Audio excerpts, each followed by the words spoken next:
Depois que contei ao meu grupo de amigos do trabalho que a forma como motivo minha esposa a limpar é fazendo-a chorar, eles começaram a me evitar como peste, mas meu método está fazendo nossa casa ficar mais limpa, e não vejo razão para parar. Ok, sei que o título faz parecer ruim, mas me escutem. Eu, um homem de 28 anos, sou casado com minha esposa Lindsay, de 25 anos, há 2 anos, estamos juntos há 7. Nosso casamento é ótimo. Apesar de ambos estarmos ocupados com trabalho, ainda arranjamos tempo para sair e sermos íntimos sempre que podemos. Trabalho com engenharia e Lindsay é enfermeira, então pago a maioria das contas e despesas. Dividimos as contas, mas pago a maior parte dos custos porque ganho mais. Lindsay geralmente cobre totalmente os custos do mercado internet, que não é muito porque somos só nós dois. Sinto que, como ganho e gasto mais dinheiro, Lindsay deveria compensar isso com trabalho doméstico. Não sou algum idiota que deseja uma esposa tradicional, acho ótimo que ela trabalhe e tenha objetivos na carreira, quero que tenha. Sinto que nossas tarefas são divididas justamente. Muda de dia para dia dependendo de nossos horários, mas tipicamente, Lindsay cozinha nossas refeições, ela é muito melhor que eu, confiem em mim, vocês não me querem perto de uma cozinha, mas não é nada sofisticado ou que exija muito esforço. Ela lava a louça e aspira, mas não diariamente. É mais conforme a necessidade. Eu levo o lixo para fora semanalmente e lavo nossos carros cerca de uma vez por mês. Isso sempre me pareceu justo, mas recentemente tenho me sentido frustrado com ela. Estou no meu emprego atual há 6 anos e desenvolvi amizades realmente ótimas nesse tempo. Há alguns de nós que sempre se reúnem no intervalo para almoçar e tal. Um dos meus colegas, John, é casado com sua esposa Claire há cerca de 10 anos, se a memória não me falha. Cerca de um mês atrás, John me convidou e o resto da turma mais nossas esposas para jantar na casa deles. Claire é dona de casa, então cuida de tudo em casa enquanto John trabalha e traz o sustento. Sei que isso soa mal, mas fiquei com ciúmes. Não porque ela é dona de casa, não quero filhos, mas porque John tem uma esposa que realmente se esforça na comida e limpeza. A casa deles estava impecável, completamente sem manchas, sem pratos deixados na pia, pequenos enfeites deixados nas bancadas, nada. Não conseguia acreditar. Claire arrumou a mesa e serviu todos. Ela era atenciosa e garantiu que os copos de todos estivessem sempre cheios e perguntava se poderia nos servir mais comida, etc. Ela fez filé mignon com purê de batatas e vegetais assados de acompanhamento. Foi incrível e não consigo lembrar da última vez que Lindsay se esforçou em nossas refeições. É sempre algo preguiçoso como macarrão, muitas refeições centradas em frango, tacos, quesadilhas, tudo exigindo pouco ou nenhum esforço. No caminho de volta para casa, Lindsay fez um comentário sobre como Claire é uma cozinheira incrível e disse que gostaria de jantar com eles novamente porque são pessoas ótimas. Concordei com ela e disse algo como você também poderia ser mais aventureira com suas escolhas de refeição para que possamos comer bem em casa também. Ela se ofendeu com isso e disse que não percebia que sua comida era tão ruim. Disse que não era, mas não é nada comparado ao da Claire porque ela não se esforça nisso. Ela parou de falar comigo e ficou fazendo bico como uma criança. Foi dormir sem falar comigo naquela noite. Acabei me desculpando no dia seguinte quando ela chegou em casa e ela me perdoou. Uma semana depois eu estava ficando cada vez mais frustrado. Ela estava trabalhando turnos de 12 horas mais que o usual e como resultado, seu trabalho doméstico sofreu. Ela saía às 7 horas e chegava em casa às 19 horas, e em algumas noites ia direto para a cama sem fazer jantar. Acabei pedindo comida nessas noites. A louça estava se acumulando na pia, os tapetes estavam ficando visivelmente sujos, e ela só ficava na cama mexendo no celular ou dormindo. Tentei ser compreensivo no início, mas nesse ponto ela já estava acostumada a trabalhar turnos de 12 horas, então realmente não há desculpa. Acabei tendo uma conversa com ela e fui brutalmente honesto. Disse que não estava satisfeito com seu nível de trabalho doméstico e queria que ela fizesse mais. Quero que ela chegue em casa e faça jantar e quero que ela se esforce mais nisso. Dei alguns exemplos de refeições que gostaria de comer e sugestões de maneiras que ela pode limpar antes de ir dormir, como beber café ou energéticos no caminho de casa. Pensei que ela estava receptiva às minhas ideias no início, mas então percebi que ela parecia irritada. Ela perguntou muito friamente se eu me sentia assim por causa da esposa do John e respondi honestamente que sim. Disse que ficaria envergonhado se meus amigos viessem jantar conosco depois daquele jantar na casa do John. Ela começou a se emocionar quando disse isso e me senti meio mal por ser tão duro. Ela não disse uma palavra e apenas saiu da sala. Saí pouco depois e a vi esfregando maniacamente uma mancha do tapete de 4, ainda chorando. Perguntei o que estava fazendo e ela gritou: "O que parece que estou fazendo, seu idiota?" A mancha que estava esfregando praticamente tinha sumido, mas ela continuou por horas. Comecei a sentir pena de ter a empurrado até esse ponto, mas então lembrei de algo. Algo que poderia funcionar muito bem para mim ou dar terrivelmente errado. Quando ela estava no ensino médio, foi internada compulsoriamente, não vou revelar detalhes por respeito, e ficou numa ala psiquiátrica. Ela me contou que costumava se negligenciar quando se sentia realmente deprimida, mas depois de estar na ala, limpava obsessivamente quando se sentia deprimida ou sobrecarregada por causa dos hábitos que incutiram nela. Quase me senti como um vilão de quadrinhos por causa do sorriso enorme que apareceu no meu rosto. Então, na noite seguinte ela chegou em casa às 19 horas. Disse que tinha algo para confessar e ela pareceu apavorada. Disse que sentia muito, mas assisti pornografia enquanto ela estava no trabalho porque me sentia sozinho. Ela acabou vomitando de tanto chorar, mas como eu pensava, começou a limpar. Lavou toda a louça à mão em vez de usar a lava-louças. Tirou o pó de tudo, cada ventilador, cada tela de TV, cada prateleira. Não queria que fosse muito óbvio, então comecei a limitar esse truque a no máximo 4 vezes por semana. Pulando para hoje, fiz uma piada no almoço com meus colegas sobre como treinei minha esposa para amar limpar. Todos estavam rindo e pediram um segredo, então disse que tudo que tenho que fazer é fazê-la chorar e ela mal pode esperar para limpar. Daniel perguntou o que eu quis dizer, e contei sobre como a reação dela ficar chateada é limpar, então tenho-a chateado de propósito. Todos ficaram em silêncio enquanto eu ria. Adam perguntou por quê, num tom muito pouco divertido. Contei tudo sobre como Claire me fez perceber o quanto minha esposa não tem motivação e desejo que Lindsay fosse mais como ela. O resto do almoço foi bem estranho e senti que deixei todos desconfortáveis. Acabei mandando mensagem para John perguntando se fiz algo errado porque ele não passou pela minha estação antes de sair como geralmente faz. Ele disse que se sentiu muito estranho sobre a forma como eu estava tratando minha esposa e idealizando a dele. Disse que eu estava sendo um idiota e abusando-a emocionalmente quando deveria apenas me comunicar. Argumentei contra isso porque eu me comuniquei. Disse exatamente o que queria dela e tudo que ela fez foi dar desculpas sobre estar cansada do trabalho e precisar dormir.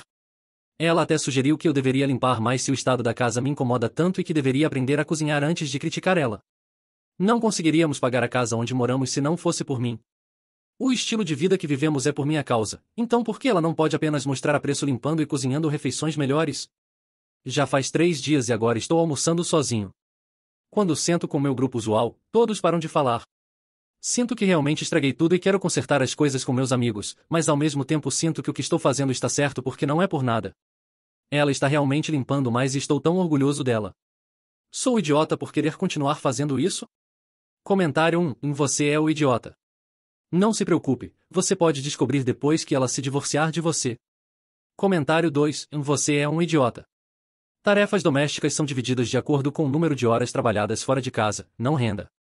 Se sua esposa está trabalhando turnos de 12 horas, você deveria estar fazendo a maior parte do trabalho doméstico, não apenas metade. Comentário 3. Você me pegou nas primeiras frases e quase concordei. Mas então fica pior. Você só soa como um pirralho ingrato e mimado que nunca aprecia sua esposa. Você é um idiota. Falso. Mas se fosse real, você seria uma das piores pessoas que já vi neste sub. Edição. Entendo que sou idiota agora e não, isso não é falso. Desculpe privar vocês desse conforto. É impossível não reconhecer que algo está errado com você quando uns 80% dos comentários estão chamando de falso ou esperando que seja. Entendo agora que abusei mentalmente minha esposa e quero consertar isso. Obrigado às 2 pessoas que realmente tiraram tempo para oferecer feedback construtivo e conselhos. Por mais que eu dei a ideia, vou procurar um profissional. Não é possível que todos estejam errados e eu certo, mesmo que seja isso que meu cérebro está me dizendo. Sei que algo está errado comigo mesmo que meu cérebro diga que não há. Obrigado a todos por me ajudarem a perceber isso. Conforme solicitado, vou atualizar no futuro se houver mudanças. Atualização, 4 meses depois. Então, oi. Faz um tempo. Não tenho muito a dizer, mas foi pedido para atualizar se decidisse tentar terapia e fiz. Não gostei. Abandonei a terapia individual depois de 2 sessões. Meu terapeuta estava mais interessado na minha infância do que em dar conselhos reais, mas continuei com terapia de casal. Tentei mesmo. O terapeuta e minha esposa se aliavam contra mim. O terapeuta mudou muito minha esposa. Ela passou de gentil e de voz suave para rude e descarada. Ela explodia comigo por absolutamente nada e constantemente trazia coisas que fiz no passado para usar contra mim numa discussão para tentar me fazer me submeter. Lembram como minha esposa é enfermeira? Sim, bem, ela estava me traindo com algum cara feio trabalhando nos mesmos turnos que ela. Ela confessou isso na terapia e disse que se eu pudesse perdoá-la, ela poderia perdoar todas as coisas que fiz. Nada que já fiz chegou perto disso. Nunca traí. Votos aparentemente não significam nada. Ela também compartilhou muitas coisas que nunca me contou, como o último avô dela falecendo. Nas palavras dela, ele não se importaria. Sim, eu me importaria se ela tivesse me contado. Ela não tinha razão para não contar. Não teria sido tão duro sobre o trabalho doméstico se soubesse que ela estava de luto, mas não, vá em frente, não me conte nada e depois use contra mim mais tarde porque isso faz sentido. Pensei que terapeutas de casal deveriam ser neutros. Desde quando eles chamam seus clientes de manipulativos? Como isso é permitido? De qualquer forma, voltando à esposa vagabunda, não posso perdoar uma traidora. Ela está ficando com os pais por enquanto, pois estamos separados. Não a quero de volta na minha casa. Faz sentido agora porque ela não queria mais transar. Paramos de sair. Nossa intimidade sofreu. Tudo porque ela traiu. Terapia foi uma perda de tempo e dinheiro, mas acho que valeu a pena no final porque aprendi que tipo de pessoa ela realmente é. Ela me dá nojo. Não queria terapia, mas tentei meu melhor por ela e para mudar. Claramente não era isso que ela queria porque traiu. Soube dessa informação mês passado e finalmente aceitei. Quanto aos meus amigos, ainda sou legal com alguns deles, outros claramente me desprezam, então não interajo mais com eles, mas não almoçamos mais juntos. Sento em outro lugar agora e não é tão ruim, honestamente. Estou conhecendo pessoas novas. Talvez encontre amor novamente em breve, mas quem sabe? Minha reputação no trabalho em questões pessoais meio que está ruim agora. Bem, é isso mesmo. Obrigado por lerem. Comentário: primeira vez que não tenho empatia alguma com uma pessoa que foi traída. Isso é novo. Comentário 2: concordo. Além disso, ela até lhe deu uma última chance ali, quando contou sobre o caso. Disse que se ele pudesse perdoar isso, ela conseguiria encontrar uma forma de perdoá-lo. Então ele praticamente cuspiu na cara dela quando recusou essa oferta razoável.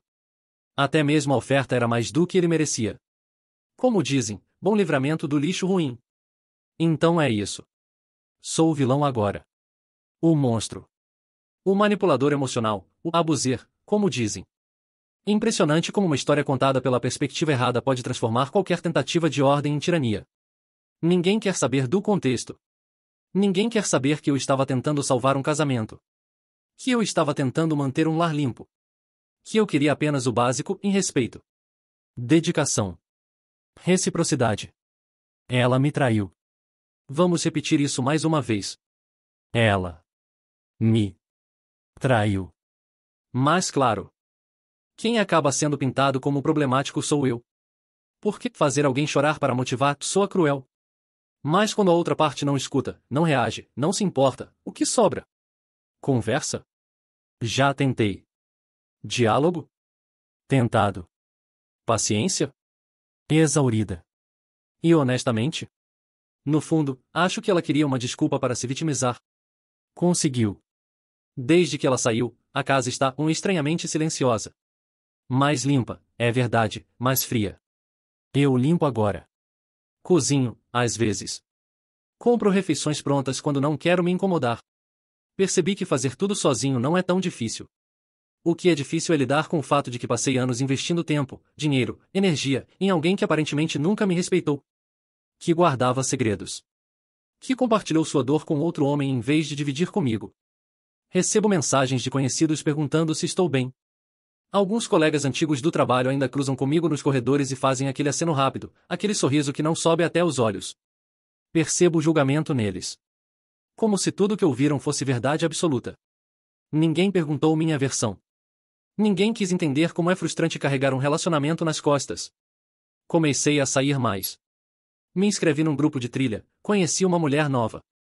Não estamos namorando, mas ela me escuta. E escuta de verdade. Não torce as palavras na minha boca. Ela é mais madura. Divorciada, inclusive.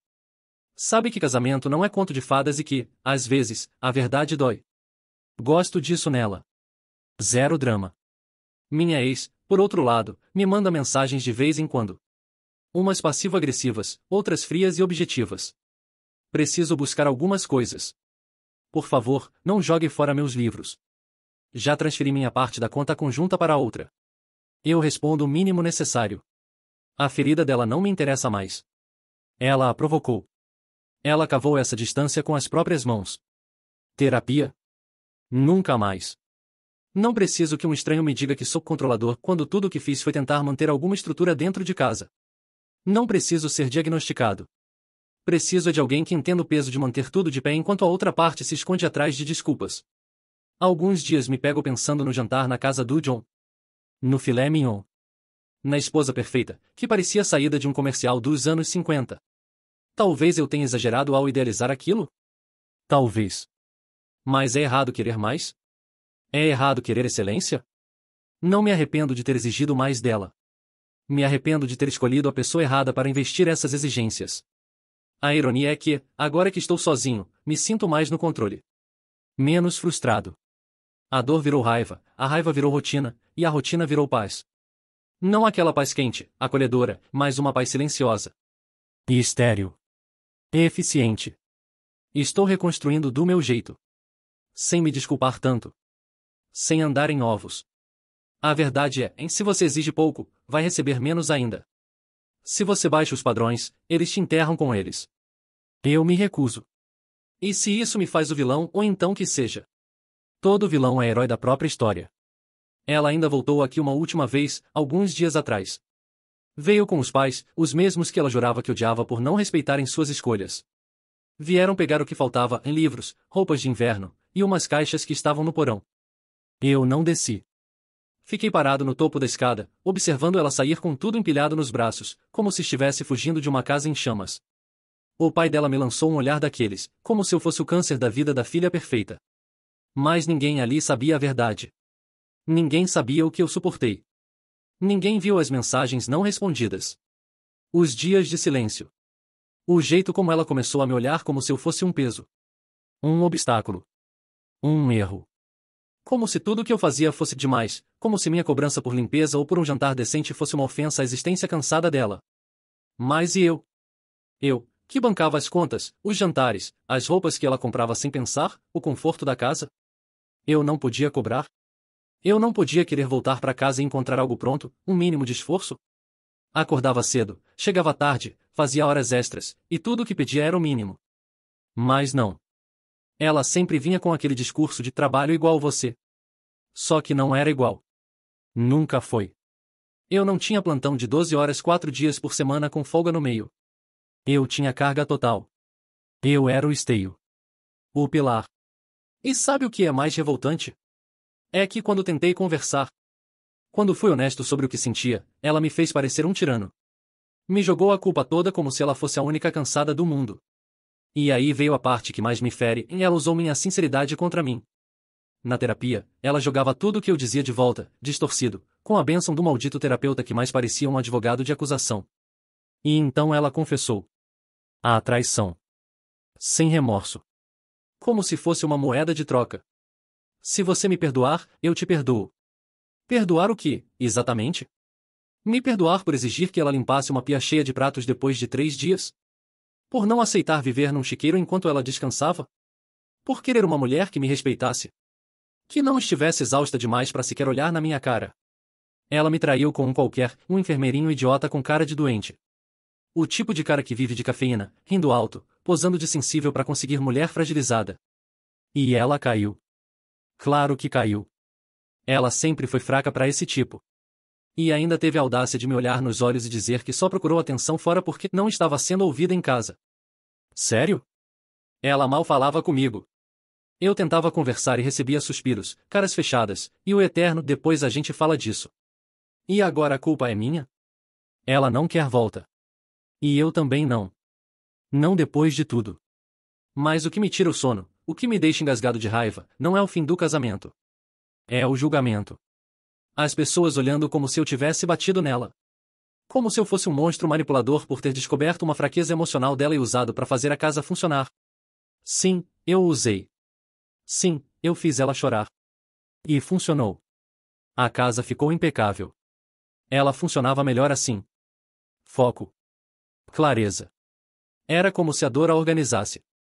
E quer saber? Em vez de reclamar, ela devia agradecer. Mas agora sou o vilão. O psicopata. O abusivo. E ela é a mártir. A pobrezinha traída pela própria vida. Quanta conveniência. Perdi amigos. Fui cortado de grupos. Virei piada de corredor e até o RH me chamou para uma conversa informal depois de alguém mandar um e-mail anônimo com prints da história do Reddit. Nem neguei. Falei que era eu mesmo. Falei que fui sincero. Porque pelo menos eu tenho coragem de dizer as coisas do jeito que são. Não vivo de me esconder atrás de carinha de vítima e discurso de empoderamento seletivo. Hoje, estou sozinho. Mas minha casa está limpa. Meus horários estão organizados. Meus jantares são simples, mas eficientes. Nada de panelas sujas acumuladas, nada de roupa pelo chão, nada de desculpas. E se um dia eu tiver outro relacionamento, o que não descarto, já que as mulheres adoram um homem direto, vai ser diferente. Sem ilusões. Sem fingimentos. Vai ser contrato claro. Cada um com suas obrigações. E se não estiver feliz, porta aberta. Só me arrependo de uma coisa, em ter acreditado que bastava amar alguém para ela ser leal. Hoje entendo que tem gente que só serve para sugar.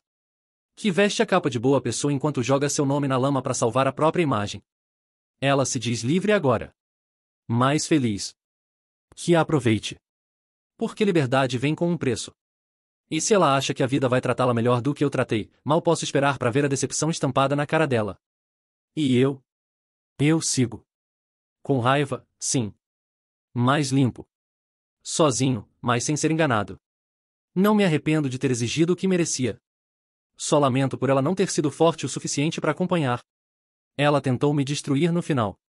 Quando percebeu que não teria volta, que eu não imploraria, não choraria, que não rastejaria para tê-la de volta, ela apelou. Mandou mensagem para os meus colegas de trabalho com capturas de tela das sessões de terapia, trechos tirados do contexto, tentando me pintar como um monstro completo. Disse que eu era manipulador, frio, abusivo. Até para minha mãe ela ligou, pode acreditar. Uma ligação chorosa, dramática, contando que ela tentou de tudo e que eu nunca mudei. Minha mãe, que já não gostava dela, só respondeu: "Você ainda tem a cara de pau de me ligar depois do que fez com meu filho?" Porque no fim, o jogo virou. Ela se fez de vítima por tempo demais, mas esqueceu que a máscara cai. As pessoas começam a ver através. Os amigos dela, aqueles que me olhavam atravessado, começaram a perceber. Alguns vieram me pedir desculpas depois. Um deles, inclusive, admitiu que ela andava com esse tal enfermeiro muito antes de assumir que estava tendo um caso. Disse que o amigo dela ficava no carro dela por horas depois do turno. Conversando com a mão no joelho dela. Conversando. É claro. E mesmo com tudo isso, adivinha quem ficou com a casa? Eu. Porque ela não aguentou as parcelas, não quis dividir bens, não quis nada. Saiu como vítima, mas fugiu como covarde. A advogada dela até tentou esticar a separação, arrastar para ver se conseguia arrancar mais dinheiro de mim, mas ela não tinha coragem de encarar um juiz. Não queria que viessem à tona certas coisas. Mensagens. Vídeos. Conversas salvas. Mas sabe o que mais me revolta? É que ela ainda anda por aí posando de mulher empoderada. Agora tem um Instagram novo, cheio de frase motivacional, falando sobre cura emocional e reencontro com a própria força, tudo em cima da ruína que ela ajudou a construir. Se tornou o clichê da ex-esposa que se reinventa com um discurso bonito e nenhum caráter. E o pior é que tem gente que acredita. Gente que comenta que inspiração nas fotos que ela posta com o novo namorado, sim, aquele mesmo, o colega de trabalho, como se ela fosse uma fênix. Só esquecem que a fênix dela renasceu das cinzas de um casamento que ela mesma ateou fogo. Outro dia, vi uma postagem dela sobre abusos silenciosos e quase vomitei. Disse que passou anos sendo microgerenciada emocionalmente. Eu, que fiz de tudo para manter aquela casa funcionando, virei sinônimo de opressor. Claro, ela não menciona que foi pega traindo. Que foi fria, omissa, ausente. Só fala da parte que a faz parecer frágil. Ela é mestre nisso, parecer frágil. É a coisa que mais sabe fazer. Chorar nos momentos certos. Dizer estou exausta com aquela entonação que imediatamente a inocenta de tudo. E hoje, ela tem seguidores. Um monte de gente dizendo você é tão forte, como se força fosse fugir da própria responsabilidade e transferir a culpa pro outro. Como se maturidade fosse sair de um casamento e emendar um caso sem nem olhar para trás. Como se coragem fosse se reerguer mentindo sobre o que realmente aconteceu. Eu sei a verdade. E isso me basta. Mas se você pensa que essa história termina comigo derrotado, esquece. Eu cresci. Mudei de emprego, tô ganhando mais. Comprei um carro novo. Reformei a casa inteira. E, sim, agora cozinho. Aprendi. Porque ao contrário dela, eu não fico parado reclamando do mundo. Eu ajo. Se algo me incomoda, eu resolvo. Se quero algo, eu conquisto. E eu conquistei tudo isso sem precisar pisar em ninguém. E agora, quando deito a cabeça no travesseiro, durmo em paz. Sem precisar adivinhar o humor de ninguém, sem andar em ovos, sem ser punido com silêncio passivo-agressivo toda vez que dizia algo que ela não gostava. A casa pode não estar sempre brilhando, mas o clima é leve. E isso não tem preço. Ela pode continuar com o teatrinho dela. Que se divirta encenando a mulher redescoberta. Mas eu sou o que ficou de pé depois do terremoto. O que reconstruiu sem precisar mentir, trair ou fugir. O que encarou a verdade de frente, mesmo quando ela doía. O que aguentou ser apontado como vilão e ainda assim não perdeu o controle. E isso, meu amigo, isso é algo que ela nunca vai conseguir tirar de mim. Depois de tudo o que aconteceu, achei que o pior já tinha passado. Mas não. O pior veio depois, quando percebi que, mesmo com ela fora da minha casa, ela ainda tentava controlar a narrativa da nossa história. O que me revolta não é o fim do casamento, é a maneira como ela está colhendo simpatia baseada em mentiras. Como se fosse uma mártir, como se tivesse sido resgatada de um poço em que ela mesma pulou de olhos abertos. Ela começou a dar entrevistas. Sim, entrevistas. Primeiro foi um podcast pequeno desses que ninguém ouve, mas que viraliza quando alguém diz algo escandaloso. Depois apareceu em uma matéria de blog sobre relacionamentos tóxicos. Me chamou de perfeccionista compulsivo com tendências abusivas. Disse que vivia pisando em ovos, que tudo o que fazia era criticado, que chorava todos os dias quando chegava em casa. E o público? Engoliu tudo. Porque ela sabe se vender. Sempre soube. Sempre teve esse dom maldito de se fazer de vítima em qualquer cenário. Ela chora com os olhos, com a voz, com os ombros. E o mundo compra. Ela não conta que passava o dia no celular, que eu chegava em casa e encontrava louça podre na pia e comida congelada em vez de janta. Não conta que eu implorei para que ela abrisse comigo, que ela dividisse o que sentia, que falasse das dores antes que elas virassem muros. Não. Tudo virou sobre como eu a condicionei pelo medo. Teve até uma postagem que dizia: só depois que saí é que percebi que viver não era apenas sobreviver. Com uma foto dela sorrindo, tomando vinho com um novo namorado. O mesmo com quem me traiu. Não satisfeita em acabar com nossa história com desonra, agora ela usa a traição como símbolo de libertação. Que tipo de mundo é esse em que a traição vira ato de coragem? Enquanto isso, eu vi minha reputação ruir. Teve gente no trabalho que começou a me evitar, mesmo sem nunca ter trocado mais de 2 frases com ela. Alguns achavam que sabiam de tudo porque ouviram o lado dela e decidiram que bastava. Como se verdade estivesse em um só lado. Como se toda a complexidade de 7 anos juntos pudesse ser reduzida a meia dúzia de posts no Instagram. Uma vez tentei comentar numa dessas publicações. Escrevi, educadamente, que as coisas não eram tão simples assim. Que havia mais na história. Fui massacrado. Cala a boca, abusador, ela já sofreu demais com você. Engraçado como o homem só quer falar quando é exposto. Fui bloqueado. Apaguei o comentário e com ele, minha última tentativa de mostrar minha versão. Então decidi parar de tentar justificar. Deixei que me enxergassem como quisessem. Se querem acreditar que ela era a esposa dedicada, perfeita e subjugada, que acreditem. Eu sei quem ela era. E mais importante, sei quem eu fui. Eu fui o homem que segurou as pontas. Que manteve a casa de pé. Que lutou contra a própria exaustão para manter o casamento vivo enquanto ela se distanciava cada vez mais, como um fantasma que circulava pelos cômodos. Agora ela vive essa vida nova, com gente nova, rindo como se nada tivesse acontecido. Mas sei que, lá no fundo, a verdade assombra. Porque quem trai uma vez, trai de novo. Quem constrói sua nova vida com base em meia-verdades e distorções precisa constantemente mantê-las de pé. E mentira é um fardo pesado. Enquanto ela vive para agradar seguidores, eu sigo em silêncio. Construindo uma nova rotina. E estou mais forte. Mais direto. Mais cruel, talvez, mais real. Não finjo ser melhor do que sou. Não me reinvento para parecer mais palatável. E não me arrependo do que falei naquela época. Eu queria que ela melhorasse. Queria que ela reagisse. Eu a provoquei porque estava cansado de lidar com a apatia, com a negligência. E por um tempo, funcionou. Ela limpava. Ela cozinhava. Ela se movia. Era cruel? Talvez. Mas foi a única linguagem que ela entendeu. E se hoje ela diz que isso a destruiu, que bom. Porque talvez agora ela entenda como é ser apagado. Como é gritar por ajuda em silêncio e só receber descaso. Não sou perfeito. Mas também não sou esse vilão de novela que ela criou. E mesmo que ninguém mais veja isso, eu vejo. E, acredite, viver com essa clareza é infinitamente melhor do que viver cercado por aplausos falsos e verdades editadas. Ela agora está noiva. Você acredita nisso? Noiva. Oficialmente. Anunciou essa palhaçada como se fosse um milagre, como se estivesse sendo coroada depois de vencer uma grande provação. E eu? Fui bloqueado em tudo antes que pudesse sequer reagir. Só soube porque um dos poucos amigos que ainda tenho no antigo grupo mandou o print com um seco. Você viu isso? Claro que vi. Tava em toda parte. Ela com aquele sorrisinho de canto de boca, vestida de branco num ensaio fotográfico artificial até a alma, abraçando o cara com cara de sofá velho, o mesmo sujeito com quem me traiu, que ela jura que só virou algo depois da separação.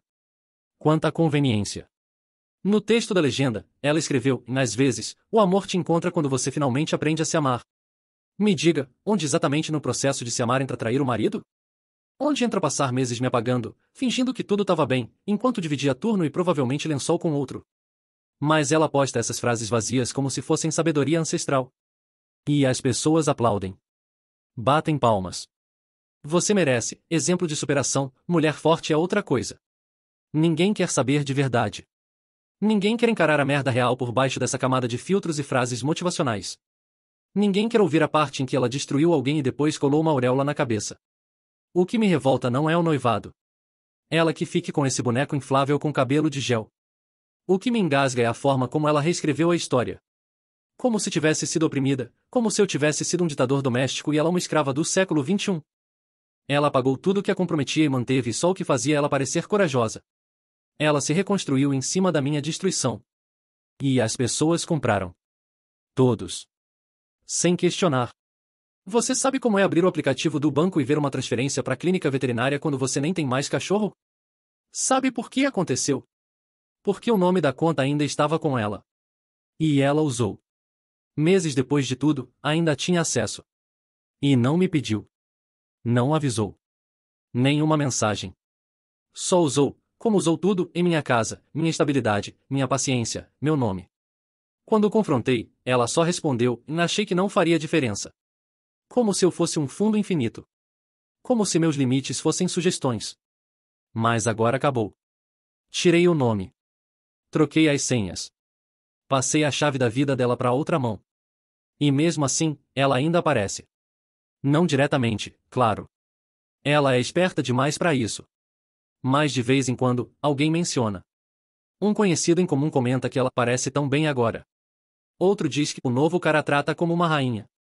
E eu rio por dentro. Porque sei. Porque eu conheço. Porque por trás daquele teatro ensaiado, ainda existe a mulher que acorda tarde, que deixa a louça acumulada, que some quando as coisas apertam e que trai quando se sente não vista. Ele que se prepare. Ele que abrace o pesadelo disfarçado de conto de fadas. Vai começar com sorrisos, depois virão as desculpas. As ausências. A frieza. A indiferença. E quando ele reclamar, ela vai virar o roteiro contra ele também. Vai chorar. Vai contar histórias pela metade. Vai pintar outro vilão. Ela não muda. Ela só troca o cenário. E eu? Eu sigo em frente, mas sem essa necessidade patética de parecer alguém que não sou. Não vivo de aparência. Não escondo minhas falhas atrás de frases de Pinterest. Sim, fui duro. Sim, fui direto. Fiz merda? Fiz. Mas nunca fingi. Nunca traí. Nunca virei as costas enquanto sorria. A verdade é que, apesar da merda toda, eu saí limpo. Limpo de ilusões. Limpo de gente que só sabia sugar. Limpo de carregar um fardo que fingia ser parceria. Hoje, quando limpo a casa ou cozinho pra mim mesmo, não tem ninguém bufando do outro lado. Não tem manipulação. Não tem alguém me observando e anotando mentalmente cada coisa que vai me jogar na cara no próximo surto. A vida ficou mais silenciosa. Mais crua. Mas é minha. E essa é a diferença. Ela pode ter seguidores, alianças e frases prontas. Mas eu tenho a paz que só vem quando você finalmente expulsa o parasita da sua vida. E se isso não for vitória, eu não sei o que é. Ela achou que tinha vencido. Com aquele noivado medíocre, os seguidores bajulando, e os textões sobre superação, ela realmente acreditou que tinha saído por cima. Que o mundo compraria a história da esposa cansada, oprimida, ferida, e que eu ficaria quieto. Isolado. Apagado. Mas sabe o que acontece com quem cava covas e esquece de enterrar as evidências? A verdade volta. E às vezes, volta com nome, endereço e documentos. Demorou, mas a hora chegou. Foi uma coincidência. Estava organizando pastas antigas, decidindo o que jogar fora quando encontrei um HD externo que tinha ficado encostado desde antes da separação. Dentro dele, entre fotos de viagens, arquivos de trabalho e lembranças de um tempo que hoje me parece tão falso, havia algo que eu havia esquecido completamente em gravações. Áudios. Prints. Cópias de conversas inteiras com ela, mensagens salvas, prints de brigas, inclusive áudios que ela mandava reclamando do trabalho, do colega, amigo com quem acabou me traindo, dizendo que ele era insuportável, grudento, e parecia viver de carência. Pois é. O mesmo cara com quem ela se casaria. Fiquei um tempo encarando aquele arquivo. O nome da pasta era irônico, em precaução. Na época, eu só queria documentar por precaução mesmo, porque ela já tinha surtado em algumas discussões e depois fingia que não lembrava do que tinha dito. Eu não tinha intenção de usar nada. Mas o mundo gira, não é? E então esperei. Porque vingança não se serve morna, ela se serve gelada, crua e com silêncio. Um dia, vi a publicação dela anunciando um workshop online para mulheres sobre reconstrução emocional após relacionamentos abusivos. Estava vendendo cursos. Mentorias. Fazendo dinheiro com a nossa história distorcida. Aí não deu mais. Enviei um e-mail. Não para ela não merece saber de antemão. Enviei pro parceiro dela no projeto. Um empresário local conhecido por seu discurso sobre ética nos negócios. Anexei tudo em áudios, prints. Datas, provas de que ela mentia. Incluí até um vídeo dela rindo, gravado por ela mesma, dizendo, se eu apertar mais um pouco, ele se dobra rapidinho. É só fazer um drama. 2 semanas depois, o curso foi tirado do ar. O site saiu do ar. Ela perdeu o patrocínio de uma marca de cosméticos que promovia seu renascimento. Os stories sumiram por dias. Depois disso, os rumores começaram. Gente comentando que talvez ela não fosse tão vítima assim. Que algumas alunas pediram reembolso. Que o próprio noivo dela estava mais distante. E eu? Continuei calado. Sem um post. Sem uma indireta. Porque quem grita muito é quem teme ser descoberto. E ainda tinha mais. Lembra da clínica onde ela trabalhava? O mesmo hospital onde ela conheceu o amante? Entrei em contato com o departamento de ética com uma denúncia anônima. Usei documentos dela que haviam ficado comigo, que provavam horários adulterados, uso do carro da empresa para fins pessoais, inclusive faltas justificadas com atestados falsos que ela me pedia para escanear quando ainda confiava em mim. Tudo foi protocolado com recibo. Meses depois, ela foi afastada. Não sei se foi só pela minha denúncia ou se a máscara já estava caindo lá dentro também. Mas ver aquele LinkedIn em busca de recolocação no lugar de líder em empatia clínica foi satisfatório. E o melhor. Não fiz nada ilegal. Só revelei o que ela tentou esconder. Só devolvi as peças no tabuleiro que ela mesma armou. Ela me destruiu em público, achando que a compaixão coletiva ia protegê-la da verdade. E por um tempo, protegeu. Mas a verdade sempre encontra uma fresta. Hoje, ela sumiu das redes. O noivo? Não aparece mais em nenhuma foto. Os amigos? Silenciosos. O curso? Deletado. A reputação que ela construiu com base em mentiras? Evaporou. E eu? Eu respiro. Com leveza. Não carrego mais culpa. Não carrego mais o peso de ser o monstro que ela pintou. Porque agora, todos que importam sabem. E o que restou para ela é exatamente o que ela achava que nunca teria, o silêncio. O silêncio de quem perdeu tudo por tentar vencer com engano. E esse foi o encerramento que ela merecia.